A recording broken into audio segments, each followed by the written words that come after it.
Welcome to the Thriving Farmer Podcast. I'm your host, Michael Kilpatrick. Our mission is to inspire, educate, and celebrate sustainable farming. We believe that you can build a profitable, sustainable farm that gives you true farm freedom.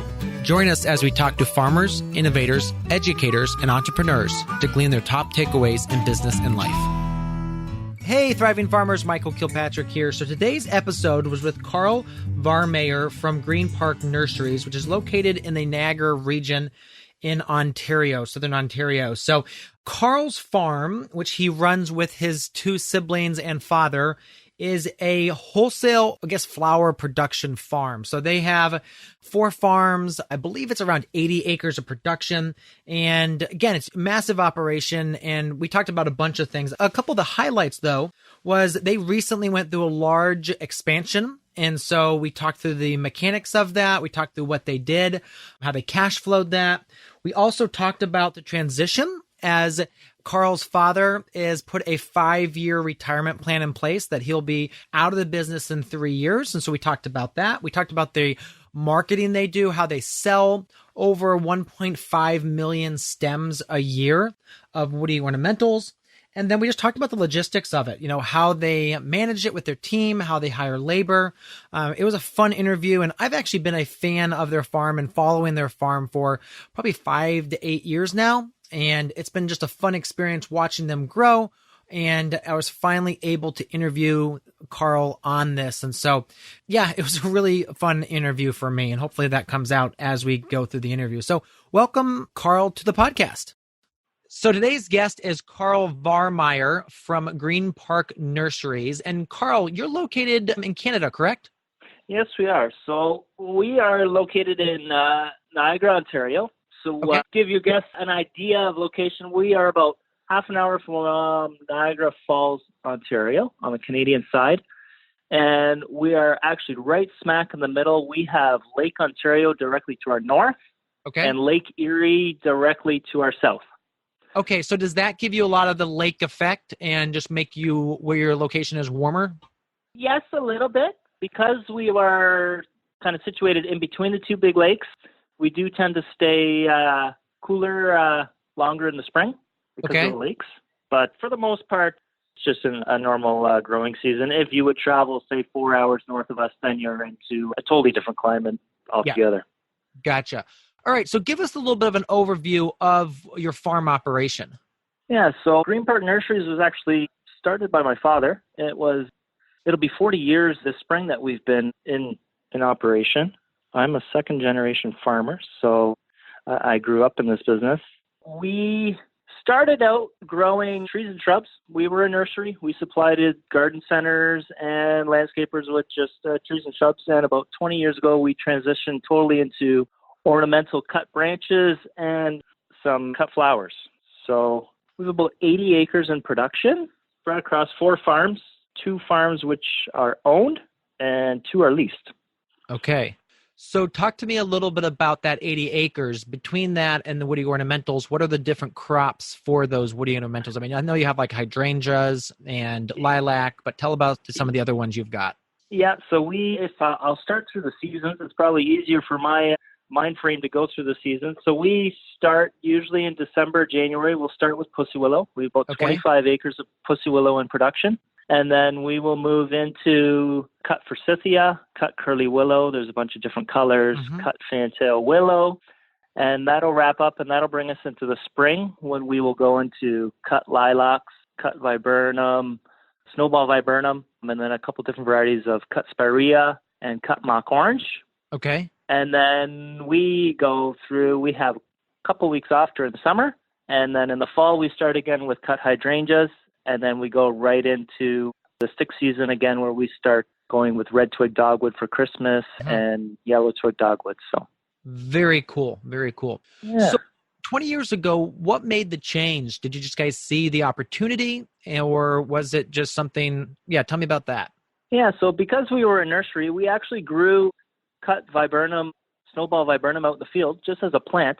And my dad was at a market in Toronto and he saw somebody had a pail of it that was actually cut. And so a light bulb went off in his head 20 years ago that he figured, well, well, if I can make $1 a stem by just cutting the flowers and the plant is still going to be there for next year, he says, I can make more money by just cutting the stems off of the plant than actually selling the plant. Mm-hmm. So that first year, he made enough money off that row, and it was just a trial, and he purchased a table and chair set for the patio, which my parents still use today. Oh, that is such a cool story. So what is your background? I mean, you grew up on the farm. Did you know that you wanted to farm from the start, or did you go to college? Talk to us about that journey. So I always wanted to farm. Okay. Through those teenage years, I say I wanted to farm. I was your typical teenage boy that stayed out way too late at night on the weekends and stuff. So to make a long story short, I basically had a large argument with my father when I graduated high school. And I said, I'm out of here. I'm leaving, not expecting my dad to say bye. And so I actually went and worked for a landscaping company just around the corner for us for a year, which taught me a whole lot of things. I bet it did. So what would you say the main takeaways from that experience were? In a nutshell, it was, if I look back to that year that I was landscaping, first of all, I had never made a lunch in my life because I lived on the farm. I always came home inside for lunch, and Mom had lunch ready. Mom always got us out of bed because when we slept through our alarm clock, that's just what moms do. So it was a big adjustment that way. And also working for the year, I learned that you can work hard, pay attention to detail, but you can also have an awful lot of fun doing it. Mm-hmm. That's what I learned. Mm-hmm. Mm-hmm. Gotcha. So then what brought you back to the farm? What brought me back to the farm, so later on in that season, it was getting towards the fall, and, I was leaning towards joining the farm full-time with my dad. And in the fall time, we have basically wild rose bushes that grow in the ditches around here. They have the large rose hips in the fall. They're very thorny. And me and my brother, after work, late at night, we would travel down the roads with a pickup truck, and we would harvest those rose hips. And we were quickly learning that we could make more money in an evening by ourselves than working all week for somebody else. Mm. So then a little light bulb went off in our heads too, and we thought, okay, well, then we're going to do this, and we're going to join forces with Dad and keep going. Mm-hmm. So how many of you in the family are involved in the business now? Yeah, so there's 3 of us now. There's myself, I'm the oldest, and then I have my brother, Michael. He is 3 years younger than me, and then my youngest sister, Christina. Oh, now you're going to make me think. I think she's 7 or 8 years younger than me. So there's 5 of us children total. 3 of us are in the business. Very interesting. So let's talk a little bit about what does a typical day look like? And I'm sure because of the intense seasonality of your business, it's very different. I mean, I know you spend like a week solid just like sorting pussy willows. Yes, well, more than a week. It's more like 3 months. Oh, wow. But, yeah, so a typical day right now, a lot of it is just making sure everybody has what they need to get their job accomplished. Orders are very sporadic, so there is a little bit of shipping going on. Mostly it's just preparing for those 3 busy weeks in April when basically the whole crop gets shipped out of the cooler in 3 weeks. And so a typical day in April, a Monday would be packing orders, getting all the orders ready. I literally live in the cooler and make sure all the trucks are ready to go. And a lot of times I'm out in the warehouse till 9 o'clock at night. And then I'm inside. I sleep for a couple hours. I'm back on the road by 2 a.m. to deliver all that product. And then I'm usually back. That would be Tuesday morning now. So I'd be back in the yard by 8:30, 9 o'clock in the morning. I'll jump in bed for 3-4 hours. And then I'll pack all over again in the cooler. And then I'll do all the local deliveries on the Tuesday afternoon. Wow. Okay. So you mentioned, I think, 25 acres of pussy willows. Yes. How many stems is that? I mean, and like how many stems per bucket do you sell? Like how does this, We've never really took an exact number. An educated guess would probably be between 1.2 and 1.4 million stems of pussy willow. Wow. Okay. Very cool. All right. So those 3 weeks, those are being sold to florists because that's when people want to have them in their homes, or florists want some? So So there are a few different seasons where Pussy Willow is popular.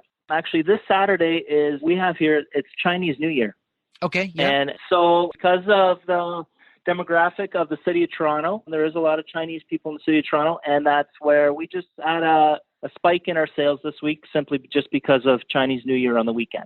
Predominantly, it's a Easter item, and we also have a lot of landscapers and event planners. They do spring planters. Outdoor planters is huge in the city of Toronto and surrounding area, and even it's having a trickle-down effect into like Boston and Chicago area. So they just love having the city fronts all decorated for all the seasons. So, and Pussy Willow just adds that height effect to all those planters. So, absolutely. All right. So recently, you guys added a large expansion to the farm, and from like coolers. Talk to us a little bit about that, and because that was a multi-year project. It was. It started 3 years ago. We expanded our field production so much, but we hadn't quite kept up with our building size. And so the last year that we were in our small facilities, we're surprised that nobody killed each other just because we were in such tight quarters. You know, production was at an all-time high at that point, and we were just in these tiny facilities, and we knew we had to do something. The way we grew up, because my dad is still a very big part of the business, is old school mentality where if you don't have the money for it, it's not going to happen. So if you boys want this bigger facility, you better smarten up and save a few pennies, and let's start pushing products and save for building it. So over 3 years, that's why it took 3 years, because we cash flowed the whole thing. Wow. So we started with an addition on the barn, which gave us a lot more needed space. And then the following year, we put up a greenhouse range, which is 48 plus 24. So you can do the math because I'm not a mathematician. Yep. So 72. 72 by 108 greenhouse. Wow. We did that because we do a lot of winter processing, especially with all the branches and everything. We didn't want to just build a big dark warehouse. So we actually did it with our employees in mind, where it's natural daylight all day long. So they're not in the winter months coming to work in the dark, essentially working in the dark all day and then going home in the dark. They are, in a natural light facility all day long. Okay, very cool. So basically the processing of the branches happens in those ranges for like the cutting, the sorting, all that. Yep, the cutting, the sorting, and the bunching.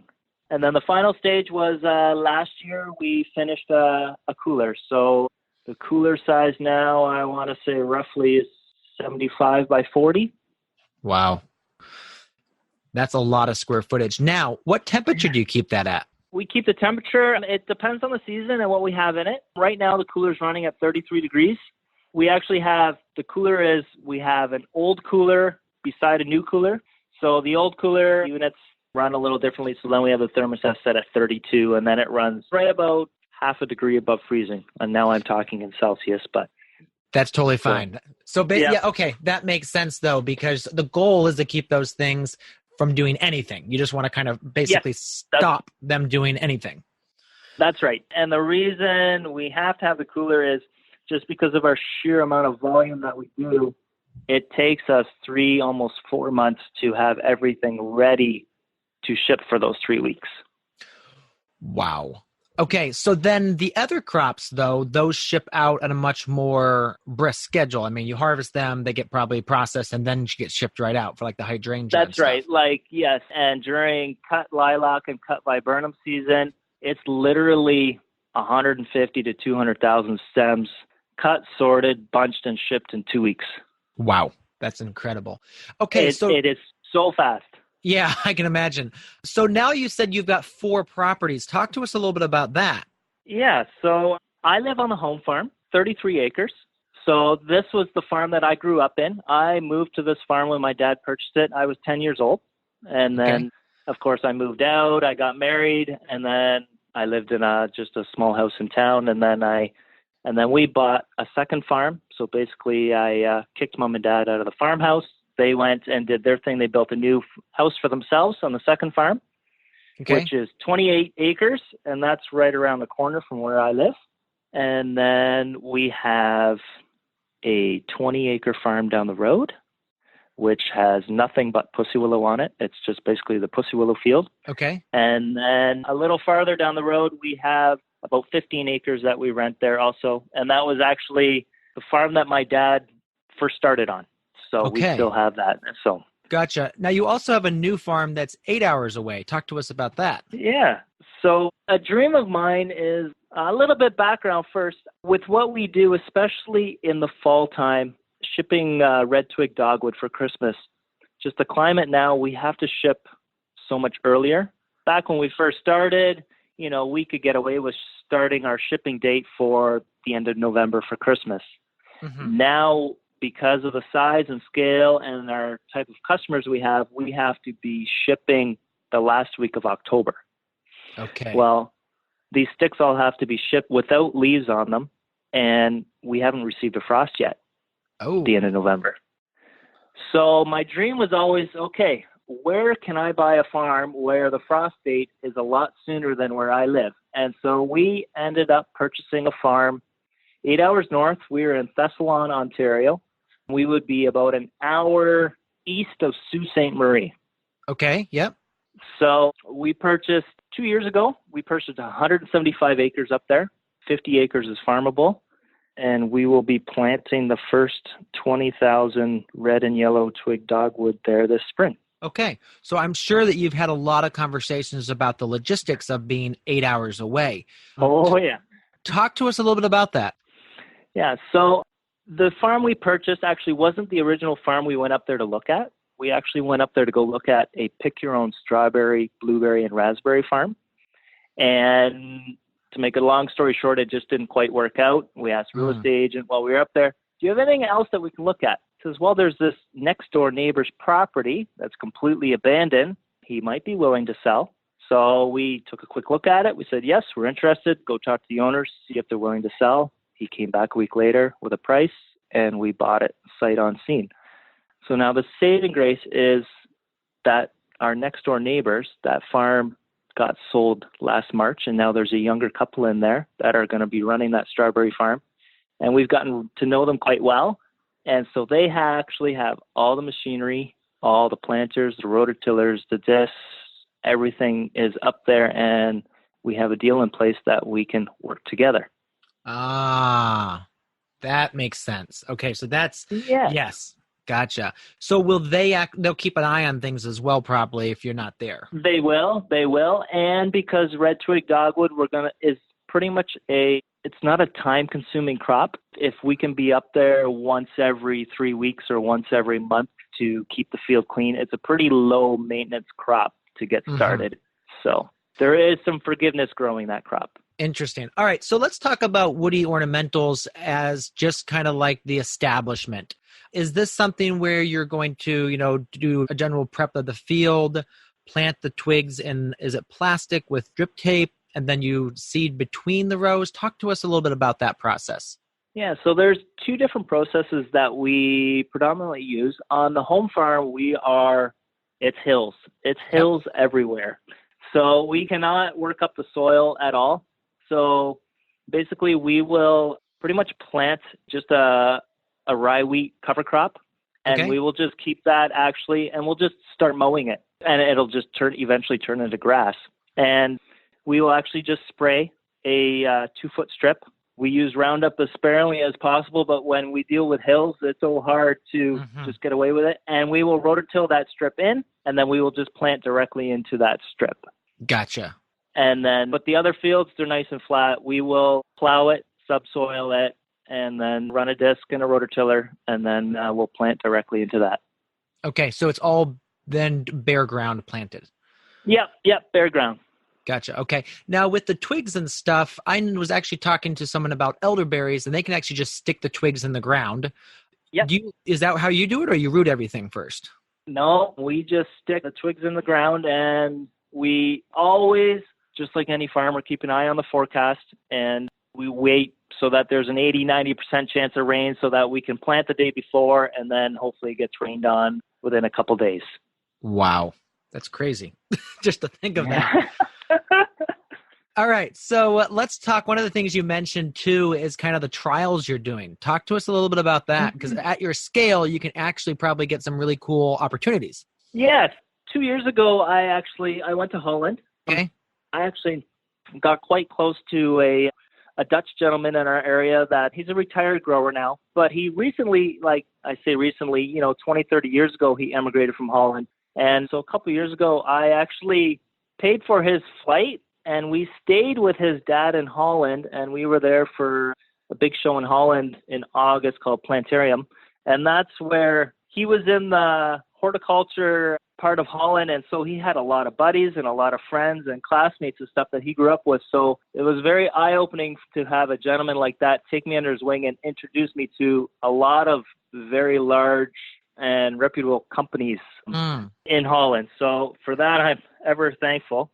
And because of that, that's how I've been introduced to, hey, Karl, would you like to try out these trial plants? Can we ship you some plants? Can we see if this works in this climate? So, and that's how we ended up. We have 5 new hydrangea varieties that are planted in front of my house and just codes. And we're just going to see what they're like, whether they make a great cut flower or anything like that.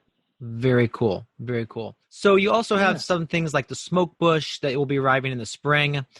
Talk to us about that process. You said that's 2 years in the making. Yeah, so that goes back to me being at the show in August in Holland.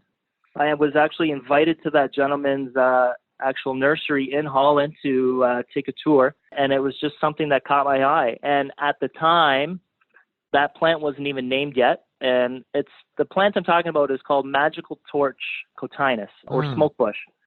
And at that time, it was something new. And even he explained to me the process to even get to that point 2 years ago was 5 years in the making, just to wean out the bad plants and to reproduce this plant to get it so that it was the same year after year after year. So we're going to be talking about 7-year process just to get this plant into North America, and then even a couple of years after that before it's in full production.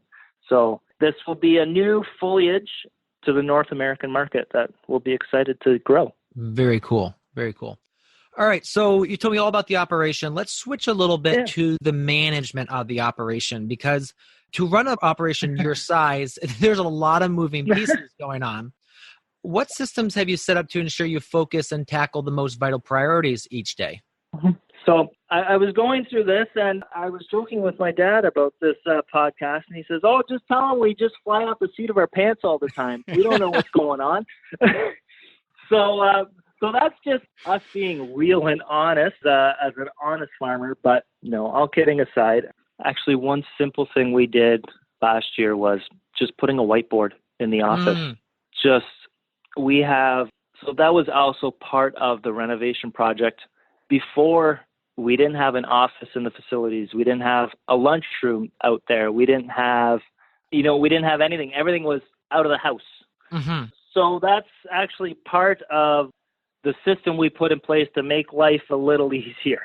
Yeah. Very cool. Yeah. So just that simple thing of the whiteboard allowed you to be able to track things better, to manage things better. Yeah. And it was because of my involvement of coming into the business. My father has his customer base and I have my own customer base. And that whiteboard becomes the middle ground of where all the orders go so that they're all in one central location. So the orders aren't floating around in my dad's head and I have orders floating around my head. It just became a process of when an order comes in, it goes on the whiteboard and it's all in one central location now. Gotcha. What is one of your daily habits you strongly believe contributes to your success?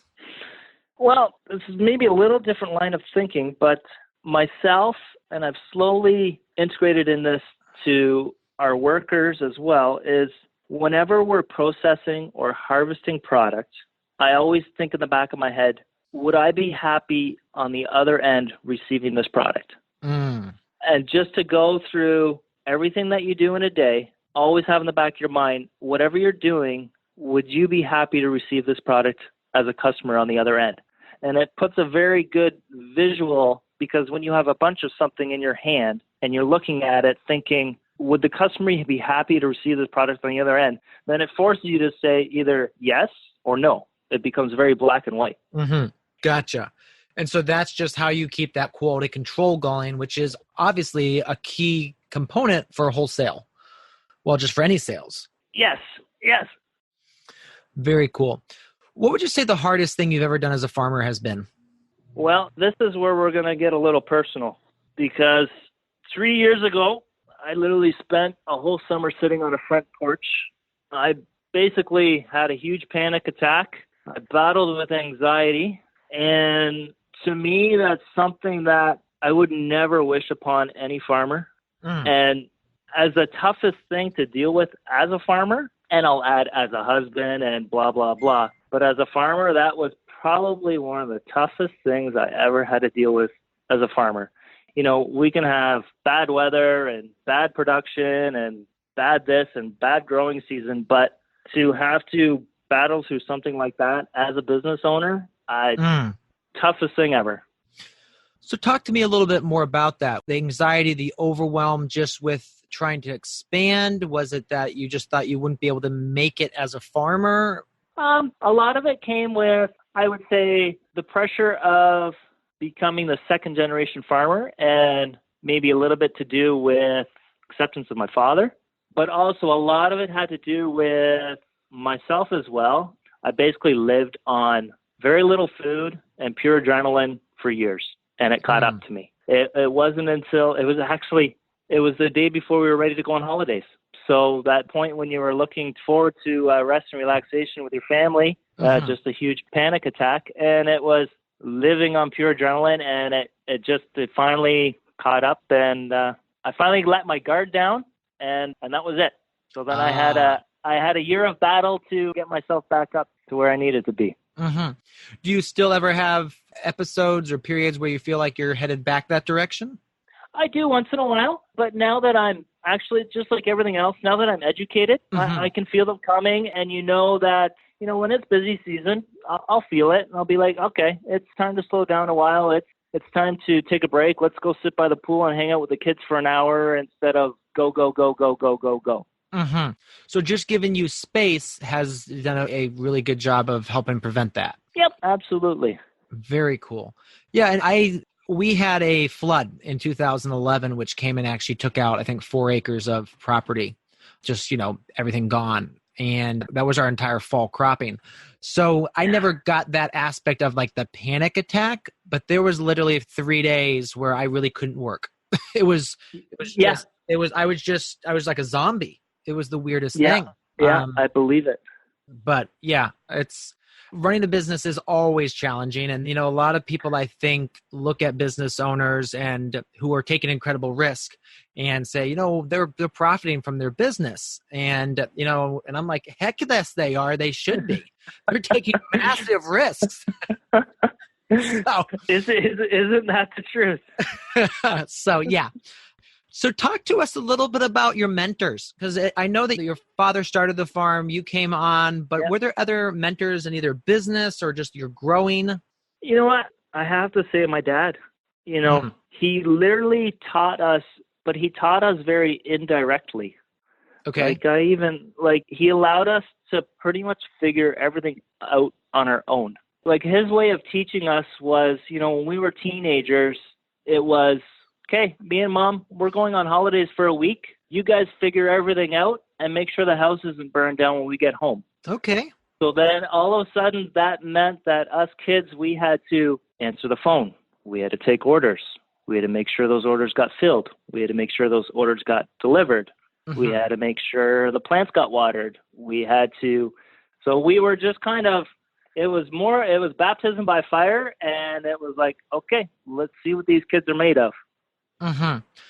And so that basically meant that you, as a farm, you didn't have like all processes and like SOPs in place, or did you have those, but you just kind of had the trial by fire and learn them?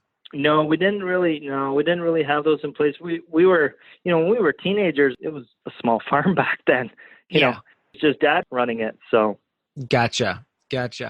So if there was, let's say, a magic reset button as relates to starting the farm, or I guess in your case, coming on, what systems would you go back and put into place sooner rather than later? A magic reset button. Not really a system, but if I had hit a magic reset button, I'd probably, and I only say this now because of my trip to Holland a couple of years ago, I wish I would have, before joining the farm full time, I wish I would have gone to Holland, lived in Holland, and worked for another farmer in Holland for a couple of years before joining the farm. And I only say that because over in Europe, the same operations that do the same stuff that we do here in Canada are light years ahead in just their technology and their processing machines and everything. And my mom always told me, if you want to see what's going to happen in Canada or the North American market in 5 years, just go to Europe. And so that's, looking back, if I had hit a reset button, that's one thing I would have most definitely have done. Gotcha. So just get out there and literally see the industry.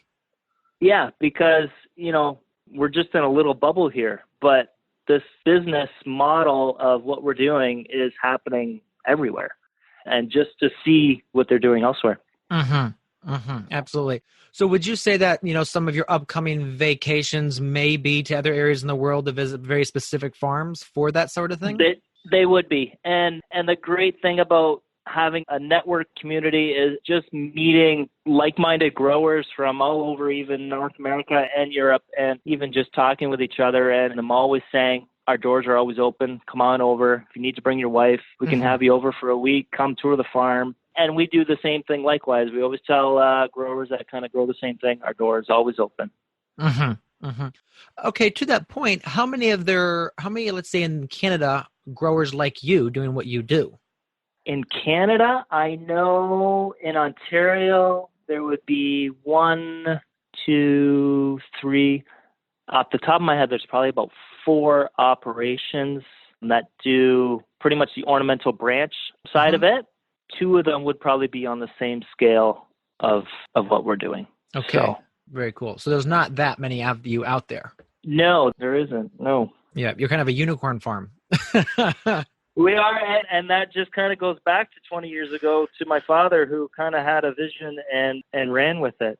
So, With that, I'd like to stop here and take a quick break. In a minute, we'll be back with Karl from Greenpark Nurseries. If you've been enjoying this episode so far, you're going to want to head over to growingfarmers.com/free resources and download our free resource bundle to help you shave hours off your week and become a thriving farmer. It includes resources such as our 10 winter growing secrets we wish we knew when we started, which is a ebook which talks about the tips and techniques to get better growth in your winter production. We teach things like the simple but counterintuitive principle that trips up most beginning growers, the shape and size of tunnels that are best for winter production, how to prepare beds so they are weed-free and get beautiful, lush stands of crops, what to do about pests like aphids, voles, and slugs, how to fast-track your research to fine-tune your production for your microclimate, and how to pack in more crops for higher yields and profits. So head over to growingfarmers.com/free resources and download your free resource bundle today. We are back with Karl from Greenpark Nurseries. Karl, talk to us a little bit about the team, because you have a big farm. Sounds like you've got a fair number of people working there. First, how do you divide roles on the farm between the principals, I guess would say, between your parents and the 3 siblings that now work on the farm? Right. So, yeah, there is 3 of us plus my dad, so that makes 4 of us. Okay. My father is he's in year 2 of his 5-year retirement plan. Okay. So he is he does not want anything to do with day-to-day operations. He wants to show up in the morning, and he's becoming a role reversal where he wants to be told what to do instead of telling people what to do. Okay. So, and then myself, I take all the orders. I'm the one dealing with the customer side of it. And then I'm also the packer, and I also do the deliveries. So then I do the shipping. Okay. My brother, he is in charge of the warehouse. So he looks after all the processing of the flowers, any harvesting that needs to be done. He has a manager below him that manages a field crew. Okay. And so that is his department.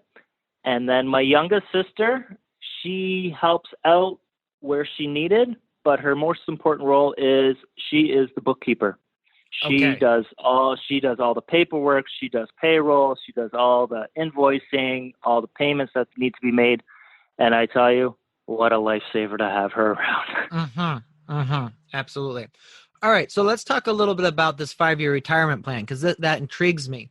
So it sounds like 2 years ago, your father said, all right, I'm going to start phasing out. There was probably meetings around that. Talk to us a little bit about that process that you started thinking that through. Yeah. So, a couple of years ago, then what happened was that's actually when myself, my brother, and my sister, we joined into the farm. So basically, the whole operation basically got zeroed down.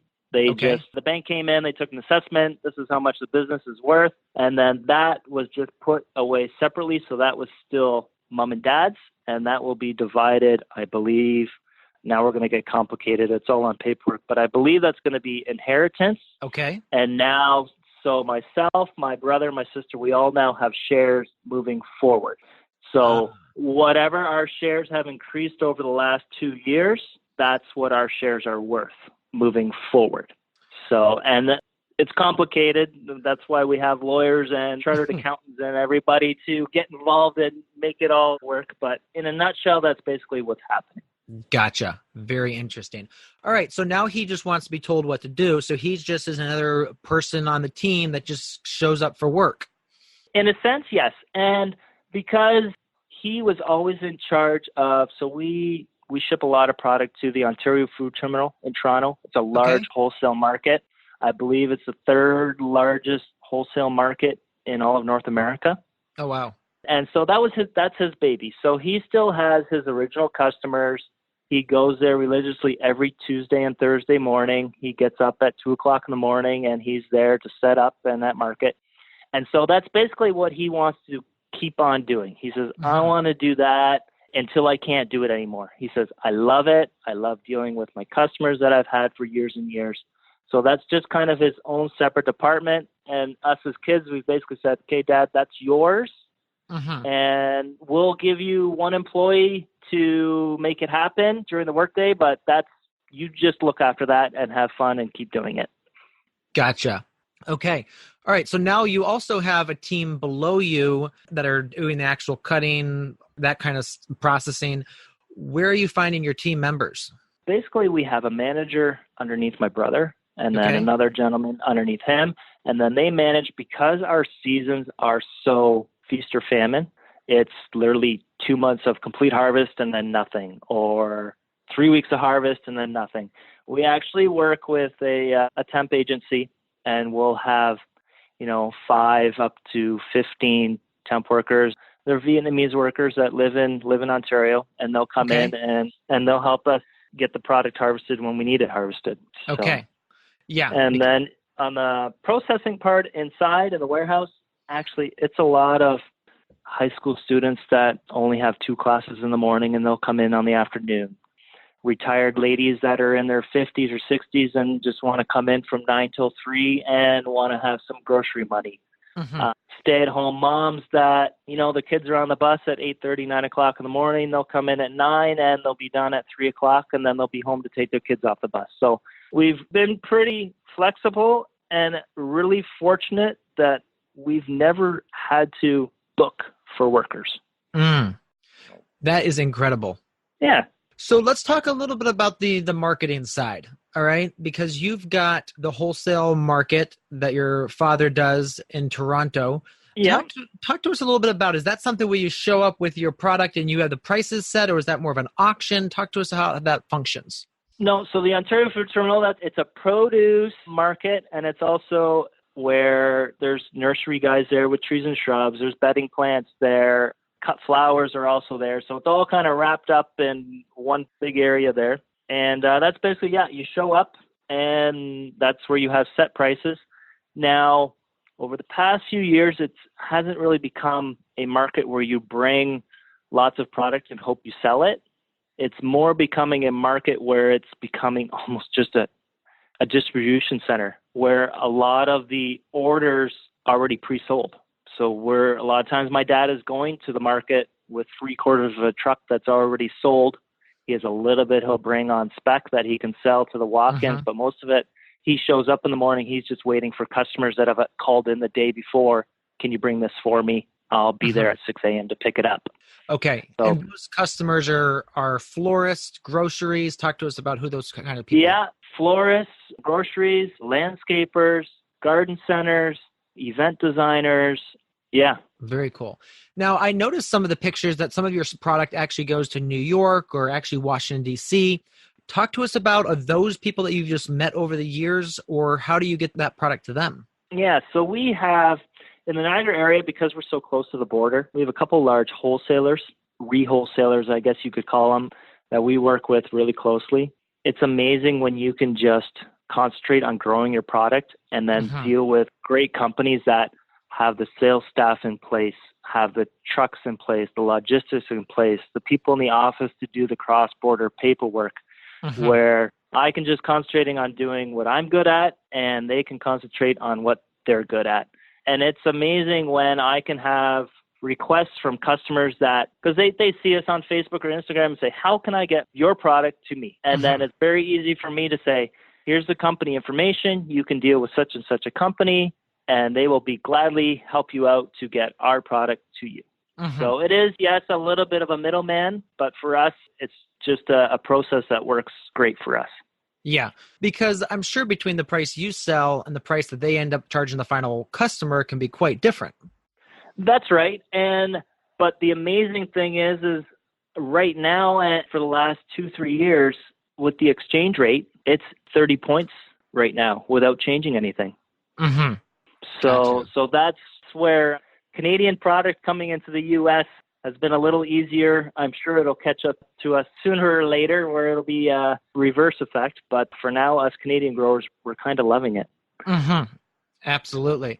So getting across the border then, obviously there's inspections that have to be done. How does that work? Do they just inspect every single truck or? No, a lot of it's all classified under the North American Free Trade Agreement. We just call it a NAFTA. And basically it's just a form we fill out once a year. I actually just filled them all out for all our wholesalers that ship across the border in December, and it's good for a year. And it's just we have to go on the website, and it has all code names for all the products that we ship, and it just has to be recorded on a paper. And then as long as the company has that on file, then a lot of it is good to go across the border. Interesting.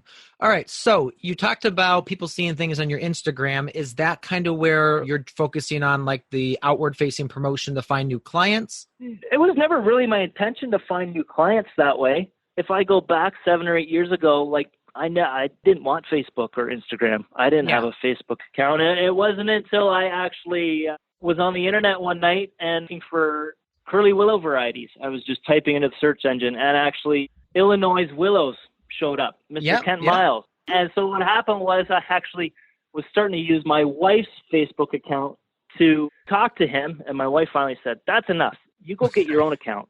So then I was actually forced to get my own Facebook account. And that's actually how it kind of started. So, but it was always more of Instagram started I always had customers showing me pictures on their phone of what our product looked like in their arrangements or what they were doing. So then to me, Instagram was just more of a way to actually get to see our product in the final result. And just to show also our employees, because when you're sorting through hundreds of thousands of stems of pussy willow day in and day out for 4 months straight, I tell you, it does get monotonous after a while. But when you can take a picture on Instagram and show your employee at coffee time and say, look, that pussy willow you sorted last week, look where it ended up. Then there's more of a personal connection to where it's going. And then that goes back to my point at the beginning of this podcast of, would you be happy if you were the consumer on the other end looking at this bunch? So it comes full circle. Absolutely. Absolutely. Gotcha. Yeah. Now I'm on your Instagram and I am scrolling through. So, And I love photography. My mom often tells me it's a gift I got from my grandfather because he was large into photography. So I enjoy taking pictures. All right. So I'm looking at a picture here now of a hydrangea and the stems are massively long. Do you have to trim back the hydrangea every single year to get those nice stems? Yep. So anything that doesn't get harvested, actually, usually in December, my dad will go through that field. He just has a steel gas-powered hedge pruner, and he'll go through that field, and in an afternoon, he'll have that whole field pruned, ready to go for the next season. Very cool. Now, you're also using shade cloth on that. Is that for light or is that for rain? Neither. It's what happens is in August and September, and you probably know too, doing vegetables and stuff, when you start getting that time of year, you walk out in the morning and everything's soaking wet. Everything is full of dew. What happens is that dew in the morning, once the sun comes up, the droplets on the petals of the flowers actually acts as a magnifying glass and burns the flowers. So the shade on top of the flowers actually prevents the strong sunlight from burning the petals on the flowers. Okay. So that way we can let them harden off. Basically, that means that the flowers will go from very fragile, they'll become almost hard, and they'll become an antique color. And that's when the hydrangeas are in the stage where you can literally cut the flowers, you can put them in a vase in the house, and they'll stay that color and dry and last all winter. Okay. All right. So last year we had an issue where we irrigated our sweet potatoes and then the leaves all turned brown. And I was like trying to figure out, and like there was this massive raging argument on some of the Facebook groups about, no, it's not from the sun, or yes, it is from the sun. So I'm glad that you confirmed that actually does cause that. So yes, it does happen. Yep. Okay, very cool. Another question is, it looks like you do birch stems as well, or I guess trunks, or how do you stick? Birch poles. Okay. Yeah, birch poles is what we call them. Okay, and then you grow those too? No, so we don't grow those. That basically it's basically a line we'll carry just to bring around a complete package for when we're shipping to, say, a garden center that wants to have 50 bunches of this, 50 bunches of this, 50 bunches of this. So it's basically almost an add-on that we do as a service to make a complete package. It's a value. And those all come, and that all comes in from the East Coast. That comes out from like Newfoundland, the Labrador area. We've put our order in already for next year, and that'll show up in October on a tractor trailer. Yeah, I'm actually looking further down in your feed, and you can see how you're using those in arrangement in the cooler. So, yeah. If you guys, it's on Instagram /Greenpark Nurseries Inc. So we'll put this all in the show notes as well so people can get that information. But again, you're right. Yeah. You do have a fabulous eye for photography. So it's eye candy, as I like to say. So back to the questions. Let's talk a little bit about your advice to new farmers, because you've now been in this for a few years, and I'm sure you watch other farms, and not even in your same line, but just in general, farmers making mistakes. What do you think the biggest mistakes beginning farmers are making? It was a tough one. I actually had to think back. And I only say tough because I almost look at myself. I've been doing this since I was 18 when I joined the firm, but now with the transition period of my dad, my dad was always my boss in a sense up till a couple of years ago. So I'm almost myself in that new farmer stage where, dad is slowly taking a back seat, and now there's certain things that even I still have to learn to do yet. But if I had to suggest something, I wrote down wanting and expecting results that have taken large growers years and years to do and master is something that I can see and I think a lot of it has a tendency to do in just this instant world that we live in today's day and age, where I want it and I want it now, and I don't want to wait for it. Oh, I absolutely see that. And I think you're right. We're in a digital age where literally everything can happen. I mean, an app, it takes 30 seconds to download, and people are complaining that, they can't be playing that game instantly. Yeah. But I think you're absolutely right. So my mentors were Paul and Sandy Arnold at Pleasant Valley Farm in upstate New York. And they just passed, I think they're over 30 years now. They've been farming for over 30 years now. And the farm that they've built is beautiful and it just functions well. And they actually this year are taking a 4-month round the world cruise. Started like January 5th and they're gone till sometime, I think late March or early April. And, yes, if anyone were to look at them and think that they could be doing that in 5 years or even 10 years, they would be crazy. It's true. Yeah. And I know. And so, I think that's something that, even looking at, your 3rd or 5th year into farming, I think most farms really take that 3 to 5 years to really start to be like, okay, I feel like we actually have cracked the code. Yeah. What are your thoughts on that? My dad often reminds me, look, he says, for the first 20 years, like it was rough. Mm-hmm. It was really rough. And I have to look at myself too, the first 20 years of the business, because I was born about the same year my father started. So I was already 20 years old when the business finally started making money. I didn't see those hard years of my dad struggling and working 18-hour days and basically sacrificing everything for what us kids have today moving forward. We have to remind ourselves too sometimes that, between myself, my brother, and my sister, like there's a lot of times during the day where you just got to give your head a shake and say, look, like everything we have now is because of Dad. So as new farmers are starting, are there things that you think that they should avoid? Not making time for yourself and or family. So would you say then it's better for them to start in the farming part-time, just like in the nights and weekends, so they can continue to try to keep some family time instead of just diving in full-time? I would say, either part-time or work for a farmer first. That goes back to what you said earlier, is that you wish you had worked for someone first. Yeah, because it's tough. Farming, I know sometimes you catch yourself contradicting yourself because it takes an awful lot of hard work to get going in the beginning years. But at the same time, you have to make time, because what good is it if you kill yourself for the first 20 years and then can't enjoy it because you spent all this time getting started? Yeah. And I actually know farmers that he's actually someone who, I think his name's tossed around in a few different circles of, oh my gosh, he built an amazing farm. But I ended up visiting him last year. I stopped by and just said, hey, how's it going? And started talking to him. And I found out that he had lost his wife and family because the farm had become so important to him that his wife said, we just can't do it anymore, and left, which is incredibly sad. It is. Yeah. It's not how it should be. No. And I know even now, we're 3 years into building our business, Growing Farmers. And right now, I feel like, once we hit last summer, I feel like we finally started hitting like, okay, this is actually working, but still working way too many hours. And so that's actually something that's on this year. It was like, okay, the kids get up at about 3:00. I'd like to be done work for the day. I start my day super early. I said, like, be done work for the days at 4 p.m. so I can spend a couple hours with them.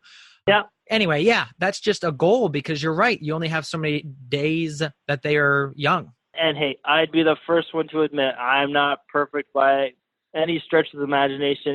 I catch myself all the times where it's easier to say it than actually do it. So anything I say here, I'm still very much a work in progress also. I don't have it all figured out. Yeah. So what encouragement would you go back and give yourself as a new farmer? I would probably suggest that when you start farming, it's a marathon, not a sprint.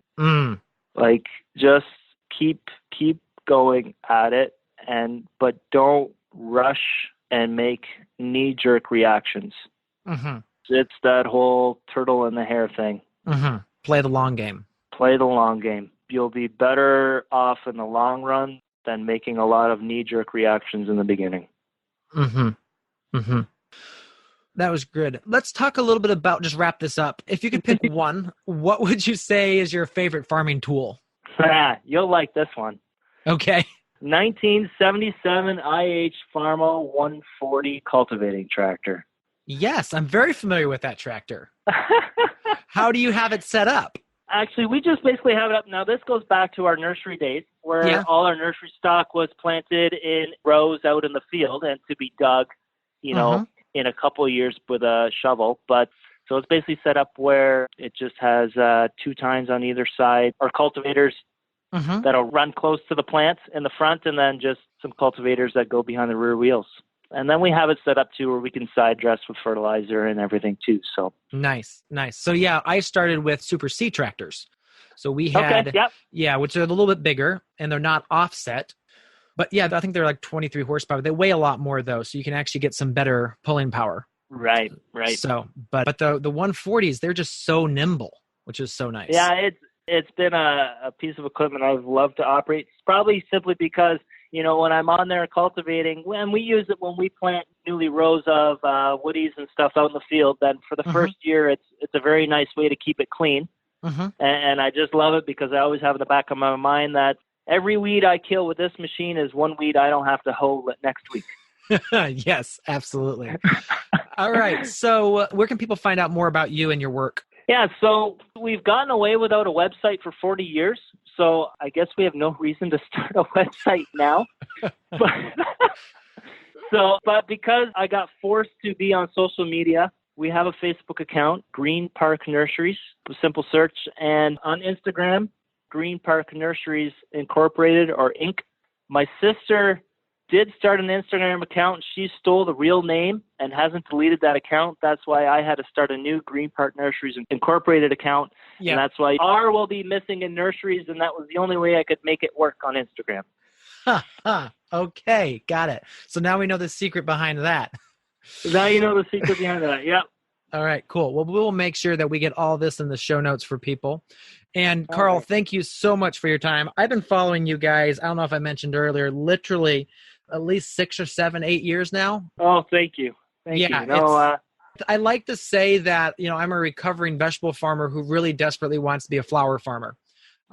So we did, last year we did some dahlias and, you know, just a few straw flowers and sweet peas and stuff. And this year, actually, we're going to increase dramatically. We're going to add some significant more, and I think we're going to actually do some woodies. So I'm going to be getting a bunch of different willows and stuff from some people in the States here. So I definitely geek out on all this stuff. So. Oh, great. No, best of luck. And when you need to take your family on vacation again, Niagara Falls is only about 20 minutes away from us, and our door is always open. Okay, I'll drop them off at the falls and head on over. No, take them along. I'll put them to work. Okay. All right. You need the labor. All right. You tell me when a good time is and you need, 8 extra hands, and we'll make sure we come visit. So Perfect. All right. Again, Karl, thank you for your time. This has been so much fun. And it's always great to see inside a fabulous and fun operation. Oh, thank you for having me on, Michael. It's our pleasure. All right. So there you have it, another episode in the books. So I'd love if you would hop on over to iTunes and leave us a rating and a review. Those mean everything to us. We love to hear what you're thinking. If you have a podcast guest that you can recommend, please pop on over to the Thriving Farmer Podcast website and leave us a review. That's thrivingfarmerpodcast.com.